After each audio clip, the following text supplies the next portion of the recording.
Gold trusted gold buyers మీరు తాకట్టు పెట్టిన బంగారాన్ని విడిపించి ఈ రోజు ఉన్న మార్కెట్ ధరకు కొనబడను.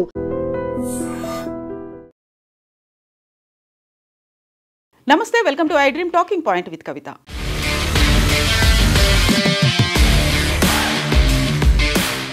H1B వీసాలకు సంబంధించి రోజుకొక ట్విస్ట్ కనిపిస్తోంది. సరికొత్తగా దానికి సంబంధించి నిబంధనలు కూడా వెలుగులోకి వస్తున్నాయి. ఈ నేపథ్యంలోనే H1B వీసాలకి సంబంధించి అమెరికా ఇంకొక ఆంక్షను కూడా విధించింది. ఎవరైతే H1B వీసాల కోసం అప్లై చేసుకుంటూ ఉంటారో వారందరి సోషల్ మీడియా అకౌంట్లని మేము చెక్ చేయబోతున్నాము. ఇప్పటిదాకా ప్రైవేట్గా ఉన్నటువంటి ఆ అకౌంట్లన్నిటినీ పబ్లిక్గా మార్చుకోండి అంటూ మరో కొత్త రూల్ని తీసుకొచ్చింది. డిసెంబర్ 15 నుంచే ఈ రూల్ అనేది అమల్లోకి రాబోతోంది. సో H1B వీసాల కోసం అప్లై చేసుకున్నటువంటి వారి డిజిటల్ ప్రింట్స్ ఏవైతే ఉన్నాయో వారి మనస్తత్వం ఎలా ఉంది, వారి ఐడియాలజీ ఎలా ఉంది, at the same time America పట్ల వారు అనుసరించినటువంటి వైఖరి, గతంలో వారు ఎలాంటి ట్వీట్లు చేశారు, లేకుంటే సోషల్ మీడియా వేదికగా వారు ఎలాంటి పోస్టులు చేశారు, వీటన్నిటికీ సంబంధించి కీలకమైనటువంటి డిజిటల్ ఫుట్ ప్రింట్స్ మీద అమెరికా ఇప్పుడు తన దృష్టిని సారించబోతోంది.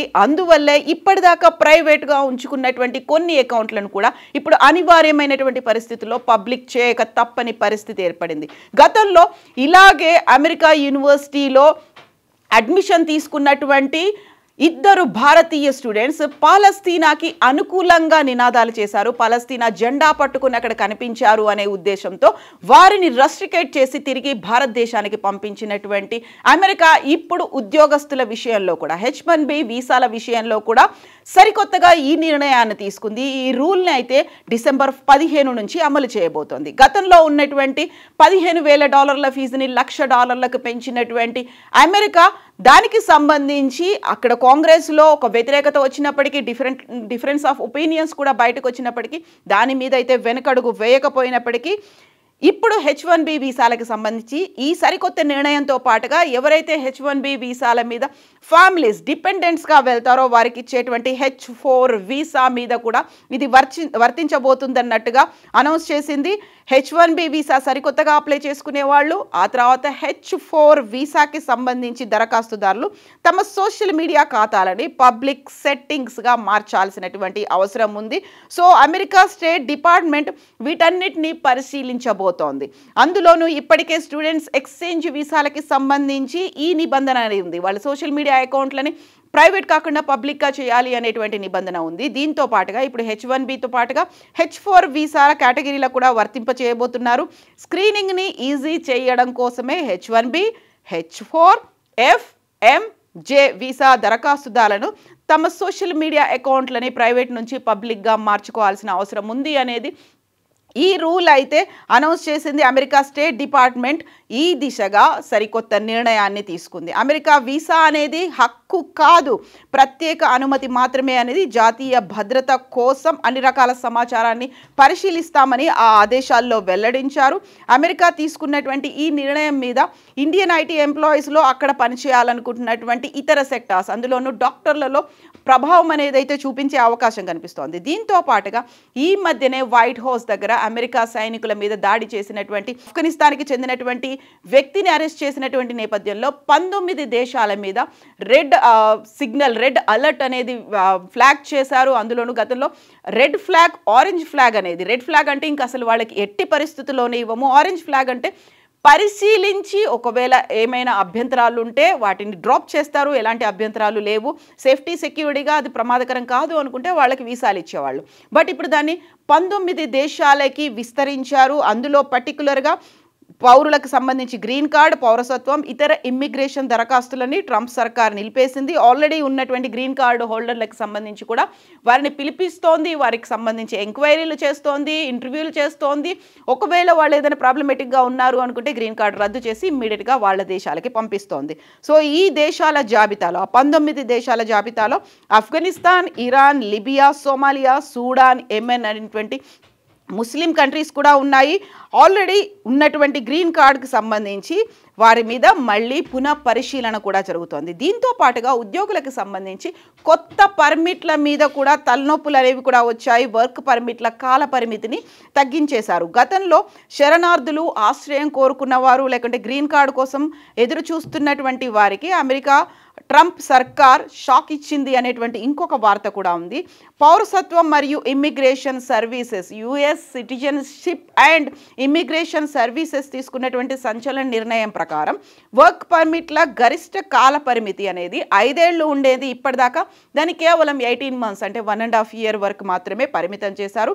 ఈ మార్పు కారణం భద్రతను పెంచడం, తరచుగా తనిఖీలు చేయడం అనేది USICS ఐడెంటిఫై చేసింది. గతేడాది జరిగినటువంటి క్యాపిటల్ సిటీ DC మీద జరిగినటువంటి అటాక్ కావచ్చు, లేకపోతే ఇటీవలే జరిగినటువంటి దాడి కావచ్చు, ఈ నేపథ్యంలోనే వర్క్ పర్మిట్ల కాల పరిమితిని మేము తగ్గిస్తామనేది December 5 నుంచి అంటే ఈ రోజు నుంచే అది అమల్లోకి వస్తాయి అనేటువంటి మాటని కూడా అనౌన్స్ చేసింది US citizenship and immigration services. So 18 నెలలకు తగ్గించడం అనేది ఈ రోజు నుంచి అమల్లోకి వస్తుంది. కాబట్టి ఇప్పటి నుంచి ఎవరైతే 18 months క్రాస్ అయి ఉంటారో వారికి సంబంధించి వర్క్ పర్మిట్లని రద్దు చేస్తున్నట్టుగా కూడా అనౌన్స్ చేసింది.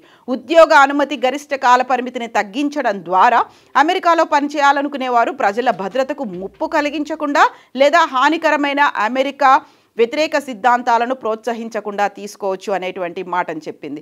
సో ఈ అటాక్స్ అనేవి జరుగుతున్నాయి కాబట్టి అందులోనూ ఈ మధ్య కాలంలో ఆఫ్ఘన్ జాతీయుడు కూడా అటాక్ చేశాడు కాబట్టి ఈ నిబంధన వర్తిస్తోంది. అండ్ సవరించినటువంటి నిబంధనల ప్రకారం శరణార్థులు ఎవరైతే ఇమిగ్రెంట్స్ ఉంటారో వారితో పాటుగా ఆశ్రయం పొందినవారు, గ్రీన్ కార్డ్ నిర్ణయాల కోసం ఎదురు చూస్తున్నటువంటి దరఖాస్తుదారులు, పరిపాలనా మద్దతు ఉన్నటువంటి ఈ వన్ బిగ్ బ్యూటిఫుల్ యాక్ట్ ద్వారా వారికి 18 నెలల కాల పరిమితి మాత్రమే ఉంటుంది.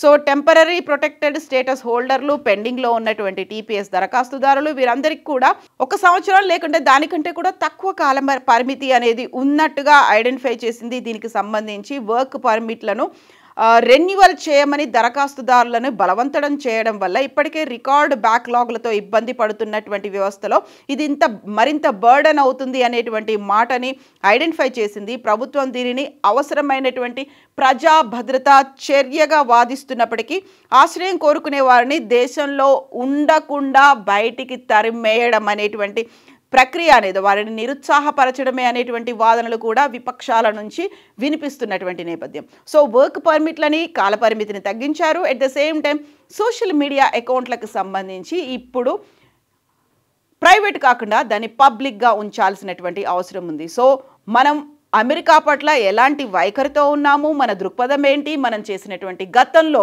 కొన్నేళ్ల నుంచి చేసినటువంటి పోస్టులు ఏంటి, వాటన్నిటికీ సంబంధించి డిజిటల్ ఫుట్ ప్రింట్లను కూడా కౌంట్ చేయబోతోంది అమెరికా ప్రభుత్వం. ఈ సరికొత్త నిబంధనల గురించి మీరేమనుకుంటున్నారో కామెంట్స్ రూపంలో తెలియజేయండి.